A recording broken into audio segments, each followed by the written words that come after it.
자, 내용을 한번 다 보세요. 이게 이제 저희들이 10월 달부터 11월, 이제 오늘이 7번째 법회고 다음이 이제 마지막 법회예요. 1차 화요 공부 모임에. 계속 제가 6번째까지 말씀드렸던 내용입니다. 자신에게 일어난 어떤 불만족스러운 마음의 상태에 대해서 이것이 두카라는 것이구나 라고 알아차린 적이 한 번이라도 있습니까? 라는 거예요. 이제 실제로 여러분들이 지금 2달 동안 일상생활에서 불편한 느낌 혹은 불만족스러운 느낌, 두려운 느낌 다 포함되겠죠? 뭐 외로운 느낌, 억울한 느낌, 이 모든 마음의 불만족스러운 느낌이 일어날 때 이게 우리가 공부했던 부처님이 말씀하신 두카라는 것이구나 라고 알아차린 적이 있습니까? 라는 거예요. 이걸 알아차리지 못하면 백날 공부해봐야 소용없는 거예요. 자기 자신에 대한 대상을 자기로 해야 되는데 대상을 다른 쪽에 두면 자기하고는 아무 상관이 없는 거예요. 공부에 효과가 없는 거죠. 그래서 한 번이라도 마음속에 겁이 나거나 어떤 뭐 화가 나거나 할 때 화를 따라가는 게 아니라 이게 부처님이 말하는 두카라고 하는 것이구나 라고 알아차린 적이 한 번이라도 있는가 말이에요.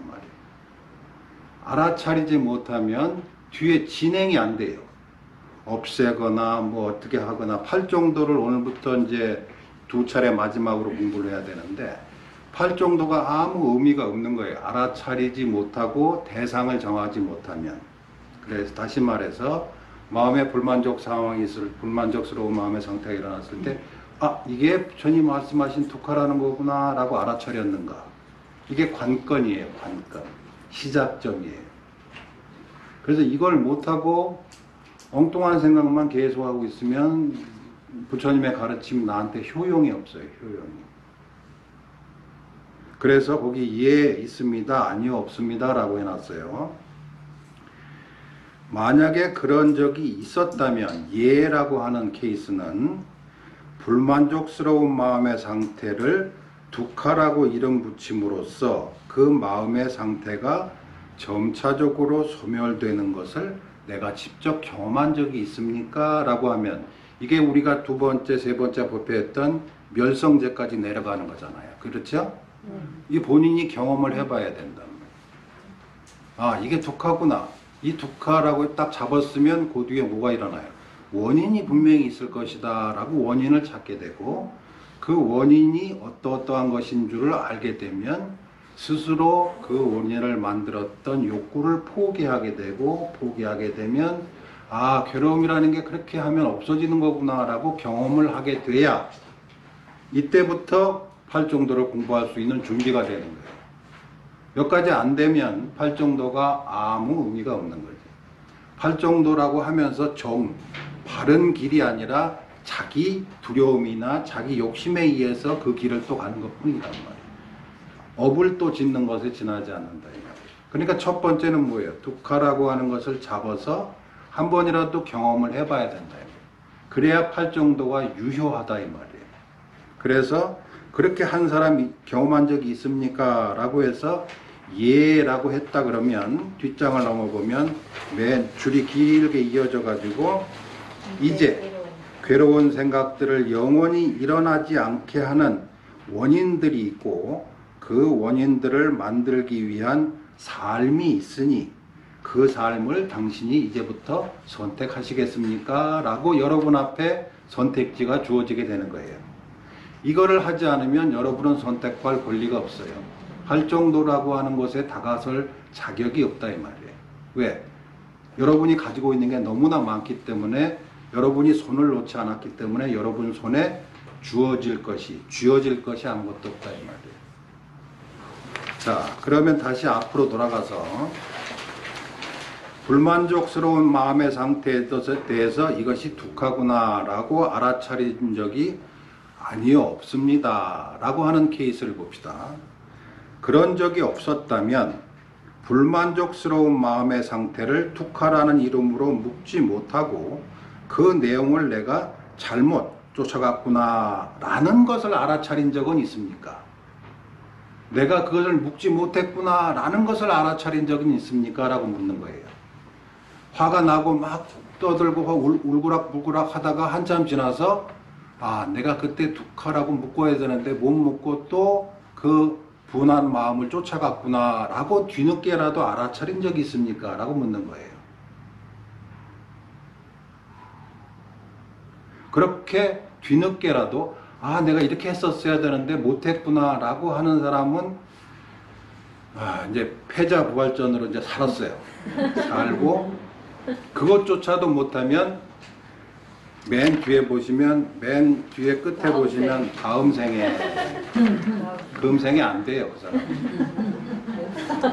금생에 만날 기회가 없어요. 이제 불법을.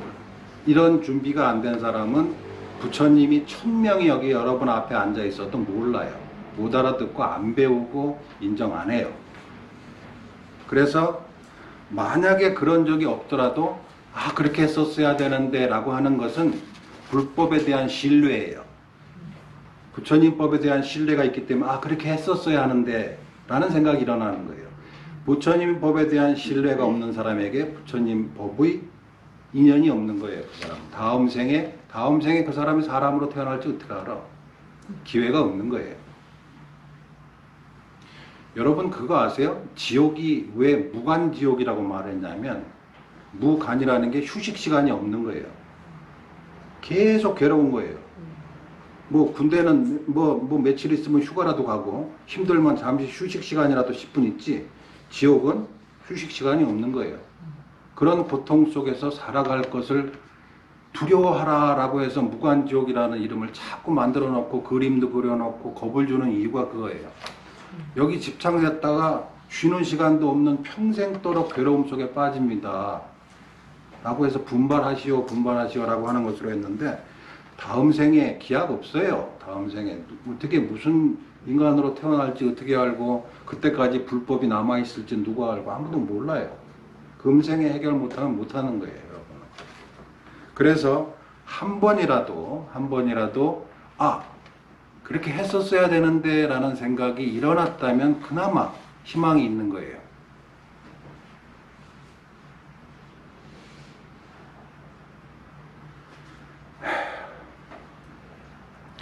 그래서 두 번째 거기 보면 쫓아갔구나라고 알아차린 적이 있습니까? 아니요, 없습니다. 예, 있습니다. 이렇게 돼 있죠? 아니요, 없습니다라고 하는 사람에게 나는 무언가 원인들로부터 생겨난 것이라는 것을 그러면 인정하십니까? 자, 한 번 더 기회를 주는 거예요.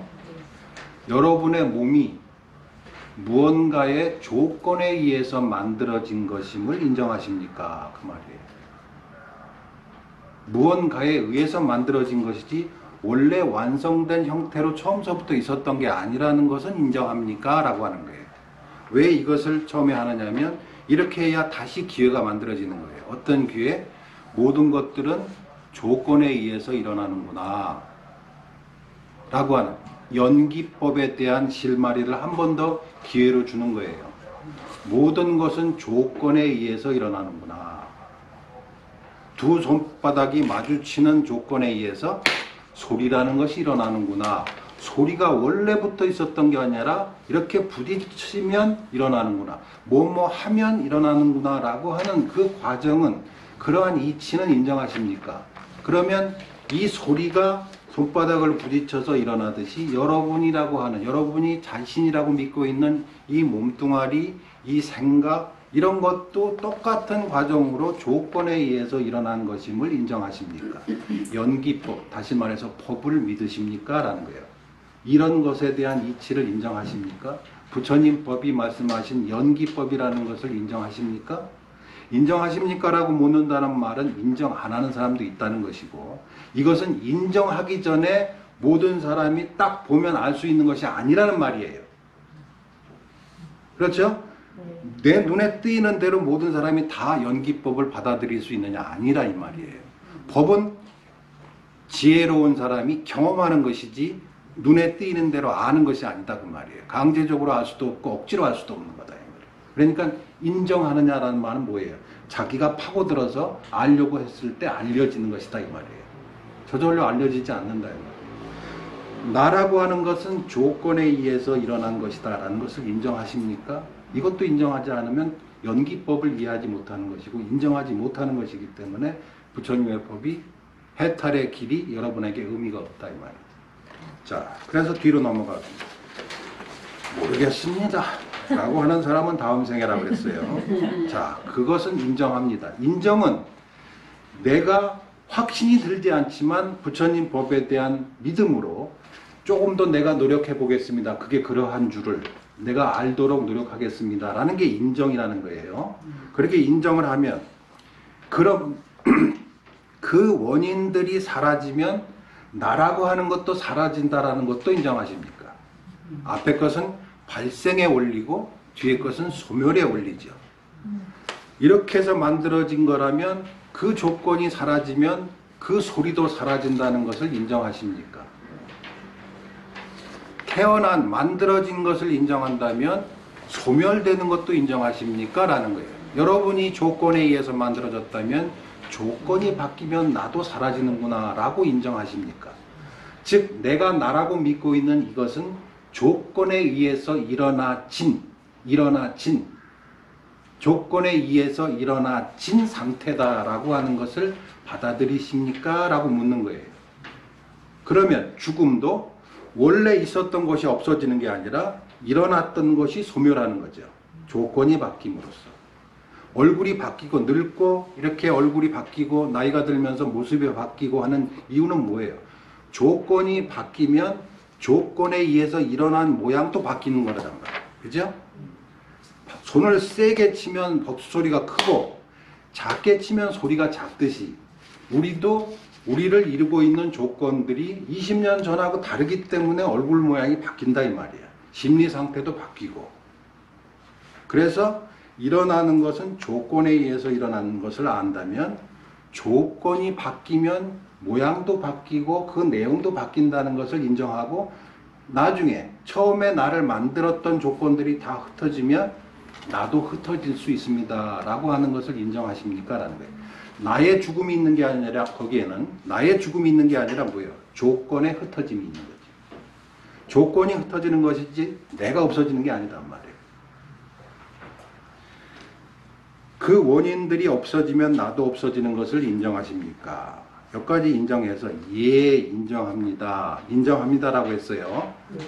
내가 그렇게 받아들입니다 라는 뜻이에요. 그러면 나뿐만 아니라 나에게 일어나는 모든 괴로운 생각들도 원인들에 의해서 일어난 것이기 때문에 그 원인들이 없어지면 그 괴로운 생각들도 함께 없어진다는 것을 인정하십니까?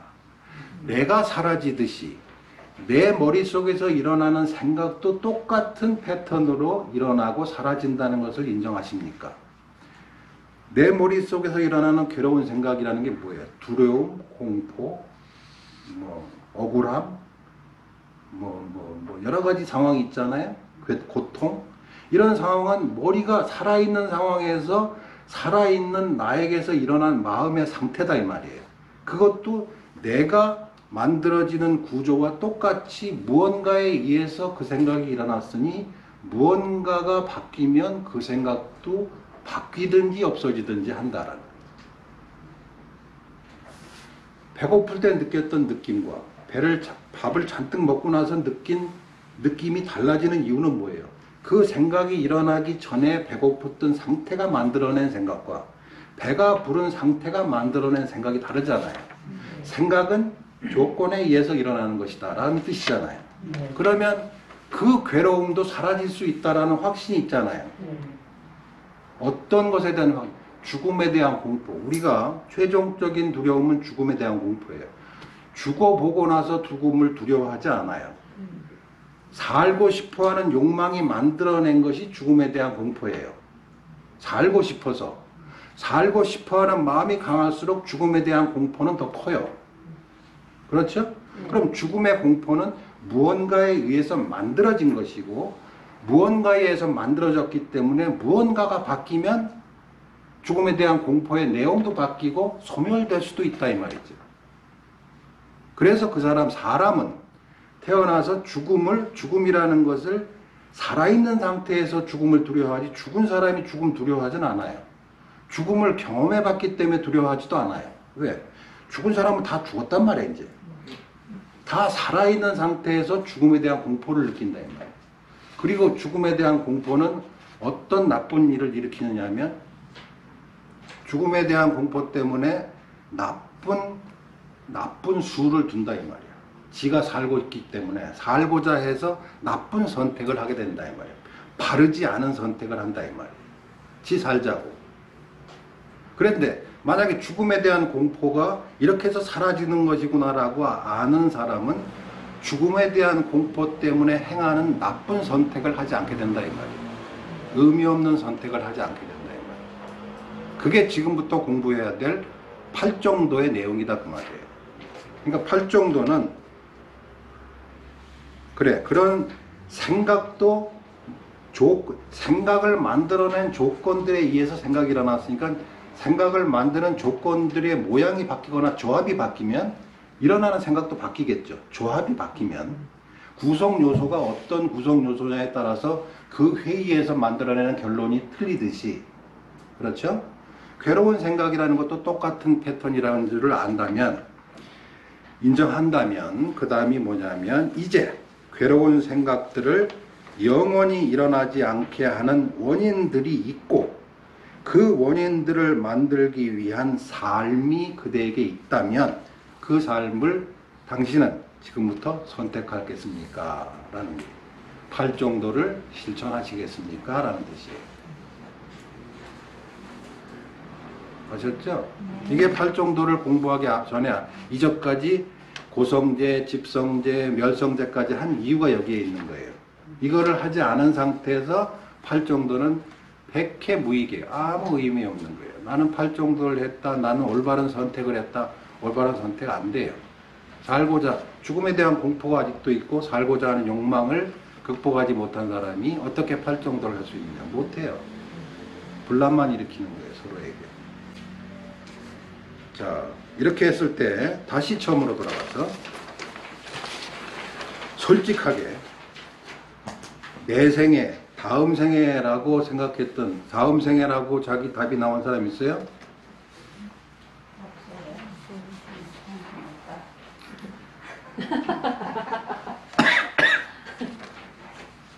다음 생에 한 사람도 없어요? 대부분은 첫 번째는 아닐 거고 조카라고 해야 되는데 못했구나라고 밀어준 사람이 대부분일 거예요. 그러나 밀어둔 사람은 뺑 돌아가야 되고 한 번이라도 경험한 사람은 바로 8정도를 실현할 수 있는 거예요.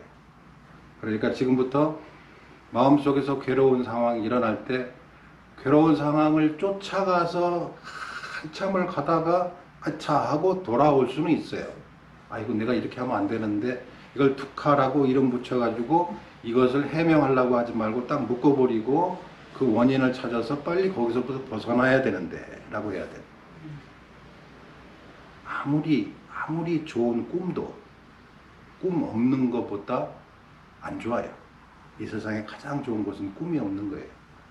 좋은 꿈은 늘 나쁜 꿈을 그림자처럼 데리고 가는 게 우리 인생이란 말이에요. 옳고 그름은 항상 그림자를 가지고 있다 이 말이에요. 착한 일을 하겠다라고 마음먹으면 악한 일이 따라오는 거예요. 그림자처럼. 반응에 의해서. 그러니까는 No dream is better than nice dream 라는 속담이 있어요. 꿈 없는 게 좋은 꿈보다 훨씬 좋은 거다. 수행자에게. 그래서 여러분들이 어쨌든 이번 기회에 금생에 반드시 내가 8정도를 실천해서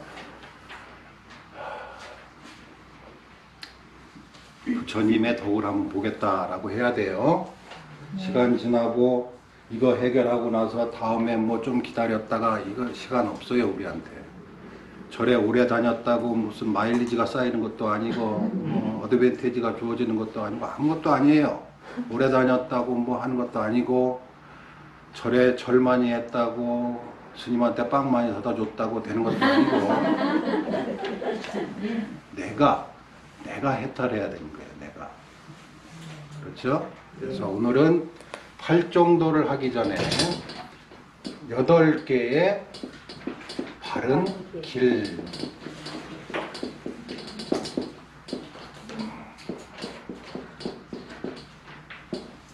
자, 그럼 우리는 이제까지 팔정도 이전의 것까지 했었어요. 고제, 집제, 멸제, 성제가 바로 팔정도예요. 고집멸도제, 고집멸도에서 마지막 도가 바로 이 팔정도예요. 그러니까 앞에 거를 다 하고 나서 마지막 최종적인 선택이에요. 자, 여기서부터는 소따빤나의 길이에요. 소따빤나 무슨 말인지 했죠? 내 자신에 대한 집착을 더 이상 갖지 않고 나는 조건에 의해서 만들어진 것이지 원래부터 있었던 게 아니다라는 것에 대한 확신, 부처님 법에 대한 확신, 두 가지를 확신을 갖고 있는 사람을 소따빤나, 수다원이라고 한다 그랬어요. 이것은 내가 수다원이다라는 의미가 아니라 그렇게 하면 수다원이라고 부처님에 의해서 불려지는 거예요. 자, 팔정도는 수다원가에 이른 사람들의 삶이 시작되는 거예요. 수다원이라는 걸 뭐라 그랬어요? 흐름이 흘러가는 거라 그랬죠? 거기에 몸을 담그는 것, 그 물결에 몸을 맡기는 거예요. 그 흘러가는 물결이 뭐예요? 그게 팔정도예요. 이제부터는 팔정도가 내 삶이 되는 거예요. 사람들이 이렇게 얘기해요. 이런 얘기 한번 들어본 적 있을 거예요. 착하게 살면 뭐 재미가 있겠어? 라고 하는 사람. 네? 착하게 살면. 착하게 한 번도 안 살아본 사람이 그런 소리를 해요. 착하게 살면 재미가 있는지 없는지를 모르는 사람이 착하게 살면 무슨 재미가 있겠어? 라고 얘기를 해요. 그 사람 말은 한 번도 착해 본 적이 없는 사람이에요. 착하게 사는 것이 내가 볼 때 저 사람이 착하게 사는 것이고 재미가 없을 것이다 라는 것은 이쪽에 있는 사람 얘기예요. 저쪽에 가본 사람이 하는 얘기 아니에요. 부처님에 대해서도 이렇게 얘기하는 사람이 많아요. 무슨 재미가 있을꼬 저 양반은. 맨날 신발도 안 신고 맨발로 평생을 그것도 남의 밥을 빌어먹으면서 저렇게 살고 왕자가 돼가지고 저렇게 사는 게 뭐가 행복할까? 얼마나 불행할까? 라고 이쪽에 있는 사람은 생각하는 거예요. 부처님은 한 번도 자기 자신만큼 행복한 사람을 이 세상에 본 적이 없다라고 하셨어요. 그러니까 우리들이 아유 저렇게 착하게 살면 재미없을 거야 라고 하는 거는 거기 가기 싫은 사람이 얘기. 할 정도에 가기 싫은 사람이 흉보기 위해서 그 뭐라 그러지? 여우 심포도 포도를 못 딸 것 같으니까 여우가 아이 저 포도 맛없을 거야 라고 흉보는 거하고 똑같아요. 할 정도가 바르게 살고 우리가 부처님이 말하는 그런 바른 삶을 사는 게 재미도 없고 뭐 이렇게 사람이 몸이 건조할 거야 라는 생각을 하고 있다 이 말이에요. 갖기가 싫어서. 그러나 부처님의 삶에서 우리가 엿볼 수 있는 것은 이 세상에 부처님 자기 당신만큼 이 세상에 행복한 사람을 본 적이 없다라고 얘기를 하셨어요. 그러니까 그런 말에 속하지 말라 이 말이에요.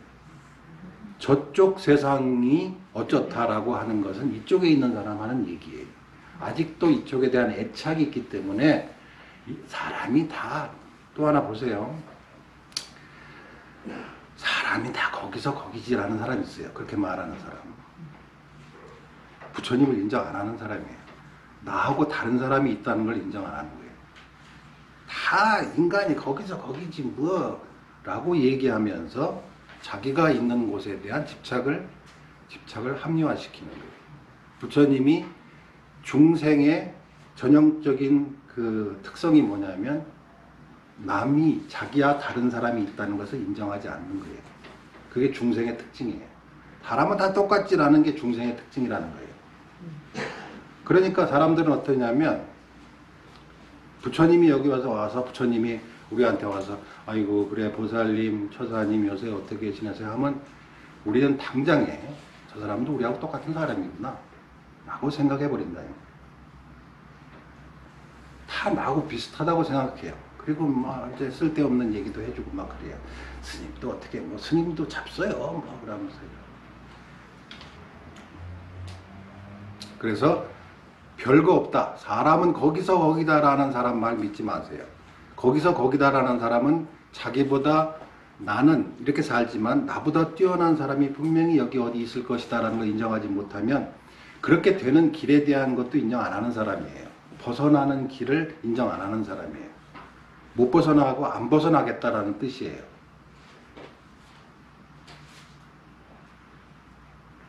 아셨죠? 보세요. 우리가 여기 부처님이 계시더라고 하더라도 우리는 틀림없이 그런 잘못을 또 저지를 거예요. 아, 우리하고 똑같이 생겼네. 그러면 똑같이 배고프면 먹고 돈 벌면 또 욕심 나겠지 저 사람도 사람이 거기서 거기지 라고 하면서 자기가 살고 있는 곳에 대해서 합리화시키는 거죠. 나는 잘못이 없어. 나는 여기서 그냥 살래. 이러다 살다 죽을래. 라는 욕망, 벗어날 길에 대한 것을 스스로 끊어버리는 거죠. 중생의 욕망. 나는 잘난 것은 없지만 나보다 뛰어난 사람이 있을 것이야 라는 사람이 저 사람은 혹시 나한테도 훌륭한 사람이 있으면 우리가 배울 게 있을지도 몰라 라고 해서 사다리가 만들어지는 거예요. 올라갈 수 있는 사다리가. 그런데 대부분의 우리는 사다리를 처음부터 걷어차버리는 거죠. 이 세상으로 족하다. 그게 중생이 반복되어지는 이유이기도 하단 말이에요. 아셨죠? 그러니까 그런 말 믿지 말고 그런 말 행여라도 하지 마세요. 똑같은 얼굴을 가지고 있고 똑같이 얘기하고 좀 전에 나하고 같이 얘기했던 그 사람이 다른 삶을 살지 누가 알아요? 우리 말했잖아요. 오온이라고 하는 것은 자기 세계라는 거잖아요. 자기가 본 세계, 자기가 생각하는 다 각자 다른 자기 세계가 있다니까요. 비록 우리가 서로 대화를 하고 있지만 같은 공간에 있는 것 같지만 사실은 다른 차원에서 서로가 살고 있단 말이에요. 모든 사람은 거기서 거기야 라는 말을 뜻을 잘 생각해 보세요. 그러면 모든 사람은 거기서 거기야 라는 것을 어떻게 아십니까? 라고 물어보면 내가 경험해서 안다고 해요. 그 사람이 이 세상 모든 케이스를 다 경험합니까? 못하죠. 자신이 갖고 있는 케이스를 통해서 모든 사람은 다 거기서 거기야 라는 판단을 하는 것처럼 우리는 각자의 세상에 이렇게 사는 것에 지나지 않는다고 말이에요. 그러니까 여러분은 그런 마음 모두가 거기서 거기야 라고 하면 여러분을 지나쳐갔던 수많은 선지식을 여러분이 다 몰아낸 꼴이 되는 거예요. 그렇기 때문에 몰아냈다. 내가 선지식을. 라는 것을 알아차야 된다. 그때 그 사람이 나한테 큰 스승이었는데 거기서 거기야 라는 생각 때문에 그 사람을 못 알아봤구나 라는 생각이. 부처님들 이 세상에 몇 번, 몇 천 번을 왔을 수도 있겠죠. 근데 우리가 그렇게 해서 다 몰아내고 중생의 세계를 공고히 했을 수도 있다 이 말이죠. 아셨죠? 자, 그래서 팔정도 중에서 우리부터 오늘하고 내일하고 팔정도를 공부하는데 팔정도는 8개잖아요. 8개의 올바른 삶의 길. 근데 그 중에서 8개 중에서 이렇게 나누어 놓을 수 있어요. 첫 번째는 계, 정, 해. 계라고 하는 게 뭐냐면 한문으로 이렇게 돼 있어요. 계가. 이게 무슨 자냐면 이게 울타리예요. 울타리고 이거는 뭐예요? 창을 들고 울타리에 서 있는 거예요. 지키는 거예요. 뭐예요? 나쁜 짓과 유익한 것과 무익한 해로운 일들을 가리는 그게 계예요. 창을 지키고 지킨다 그 말이에요. 그렇게 지키는 것을 계라고 한다. 그러니까 계라고 할 때 계율을 잘 지키다 할 때 올바른 마음의 안정된 상태와 지혜를 일으키는데 장애가 되는 것들을 걸러낸다고 말이에요. 그런 행위를 계라고 한다 이 말이에요. 그러니까는 살생하지 않는다라든지 하지 않는 게 다소 오계라고 얘기하잖아요. 계라고 하는 게 지난번에 그 설명을 한번 드렸잖아요. 파리나 모기 이구스님 때문에 아는 거지만 모기가 지나갈 때 이렇게 하면 모기가 불쌍하다 그런 뜻이 아니에요. 이렇게 죽이면 미물은 죽어도 된다라고 하는 의식이 일어난다는 거예요. 나한테. 그게 너한테 장애가 되니까 그거 하지 말라고 하는 거예요. 네? 남을 욕하면 욕하는 것이 뭔가 당사자가 불쌍하니까 그렇게 하지 말라는 게 아니라 욕을 하는 그 습성이 너의 정과 해를 가리기 때문에 하지 말라라는 거예요. 모든 계는 무엇을 위해서 수렴돼요? 정과 해를 위해서 수렴되는 거예요. 불교에서 모든 하지 말라라고 하는 것은 지혜로운 삶을 얻는데 방해가 되는 것은 하지 마세요. 라 그게 계예요. 불살생, 불사음, 불투도 이거 뭐예요? 전부 다 방해가 되니까 그거 하지 말라는 거예요. 불교에서 부처님의 가르침에서 옳고 그름의 기준은 지혜를 얻는데 도움이 되고 해탈을 얻는데 도움이 되지 않는 것들은 하지 말아라는 거예요. 아셨죠? 계라고 하는 항목이 8개 중에서 정견, 정사유, 그 뒤에 나오는 게 뭐예요? 말, 정어, 정업, 정명 3개 나오죠? 그게 뭐예요? 전부 다 그게 계단 말이에요. 계. 지혜와 선정과 지혜를 일으키는데 장애가 되는 행동을 처음부터 하지 맙시다 라고 하는 게 그게 계고, 정은 선 끝에 2개 있는 거 있죠? 선정, 정념, 정정인가? 정정진. 아니, 정정진. 3개. 끝에 밑에 있는 거, 그게 정이다. 해는 뭐예요? 해. 해가 맨 앞에 나와요. 정견과 정사유. 그러니까 계정에는 순서상으로는 이렇게 되어 있는데, 팔정도에서는 이게 맨 처음에 나와요. 그럼 이게 왜 계정해라고 순서가 있는데 팔정도에서는 해가 맨 먼저입니까? 계정해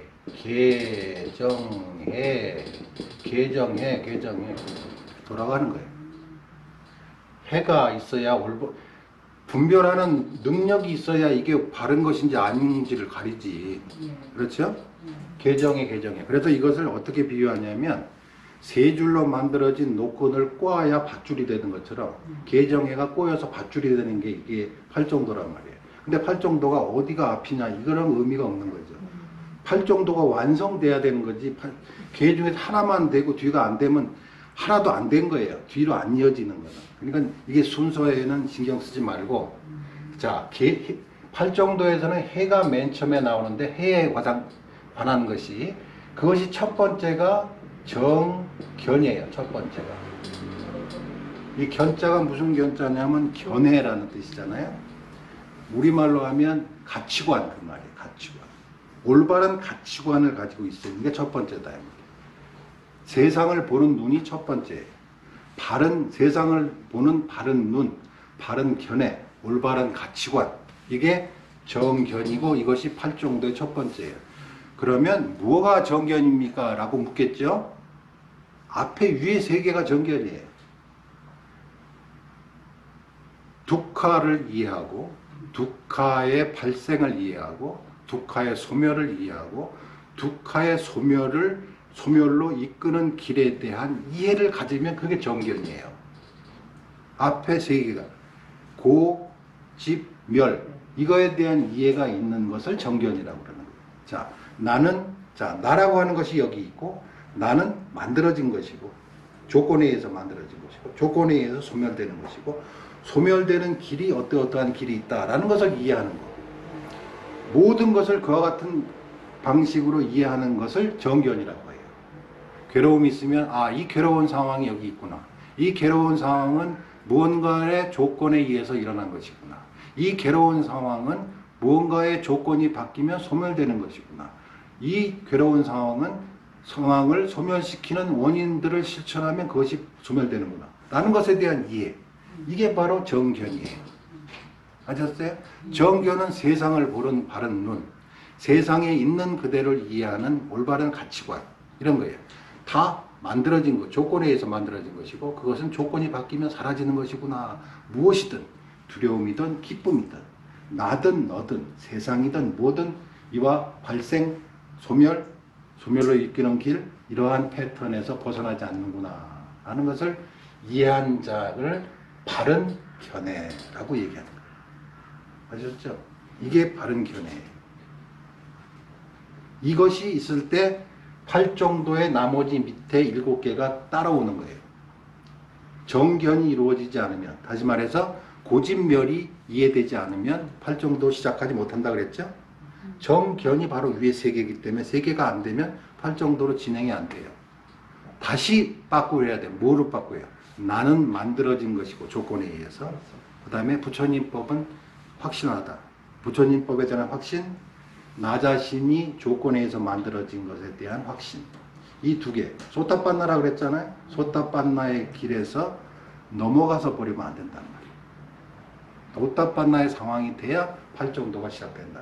그러나 여러분, 여기서 좋은 점이 하나 있어요. 한 번이라도 내가 두카라고 했었어야 되는데 못했다라고 한 사람은 한 번이라도 그렇게 해야 되는 줄을 알았기 때문에 이제 반복하는 숫자나 그 기간이 길어지고 짧아지는 차이는 있어도 결국은 알아차리게 된다. 그게 소타빤나를 물러서지 않는 지위라고 말하는 이유가 거기 있는 거예요. 이미 여러분은 왁신을 맞았기 때문에 한 번 실수는 할 수 있어도 계속 빠꾸를 해서 이전같이 되지는 않는다 이 말이에요. 그래서 이렇게 해야 되는데 라는 것이 다시 돌아온다 이 말이에요. 아셨죠? 수다원가가 소타빤나가 돼서 그렇게 돼야 정견이 갖추어지는 거죠. 정견을 갖추어진 사람의 팔정도는 일이 아니다 이 말이에요. 어려운 고행이 아니란 말이에요. 여기서부터는 고행이 아니에요. 정견을 갖춘 사람이 올바른 말하고 거짓말 안 하는 게 어렵겠어요? 안 어려워요. 힘들게 수행하는 게 아니에요. 여기서부터 정견만 갖추고 있으면 당연한 일이 된다 이 말이에요. 그렇죠? 이게 시험이에요. 이게 시험이고 여러분 스스로가 매번 체크해야 될 시험 내용이기도 해요. 좋은 점도, 그러니까 여러분을 좀 고무시키는 내용도 하나 있고, 내용이라 그러면 뭐예요? 한 번이라도 그렇게 해본 사람은 이제 뒤로 물러서지 않는다라고 하는 부처님의 확신이 있었고, 그 다음에는 지금 금생에 하지 않으면 여러분한테 영원히 기회가 없다라고 하는 두 가지 길이 있어요. 모든 것은 여러분의 선택이다.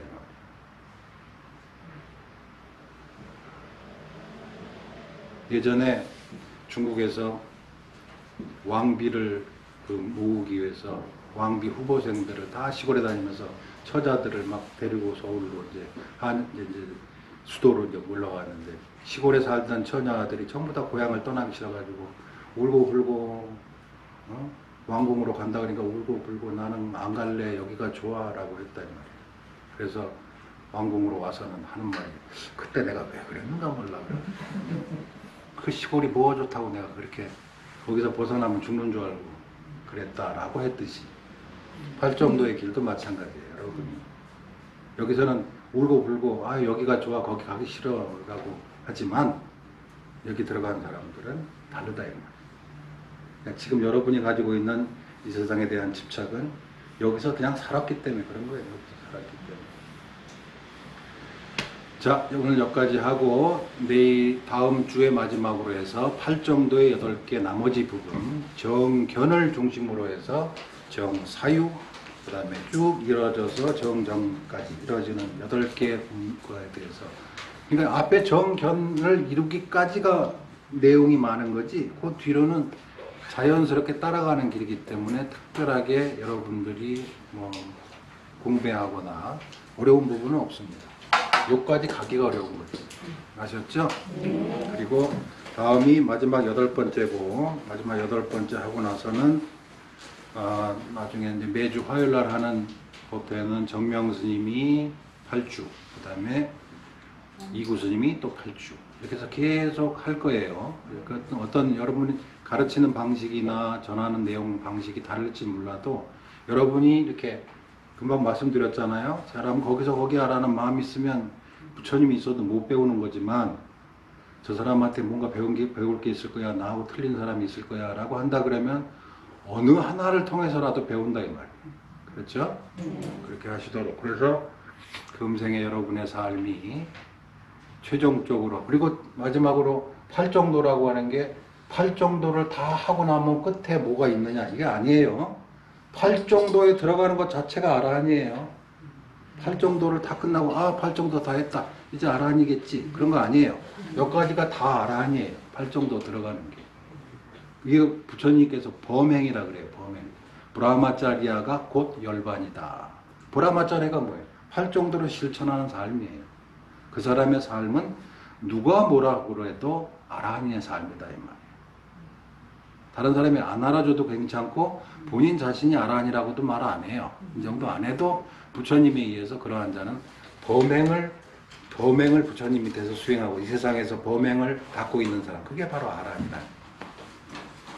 다 닦고 나서 결과가 있는 게 아니란 말이에요. 이건 결과를 위해서 하는 게 아니라 팔정도 자체가 목적이고 결과예요. 팔정도가. 이건 수단이 아니에요. 이거 하면 뭐 준다가 아니에요. 이렇게 사는 게 목적이에요. 불교의 목적이에요.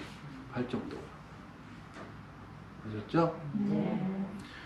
자, 다음 주 마지막 법회를 하고 저희가 말씀드린 사성제를 통한 부처님의 가르침이 다음 주 화요일날 하면 끝납니다. 늘 마음속에 이런 걸 품고 부디 도움이 되도록. 아셨죠? 네. 그리고 이건 에피소드인데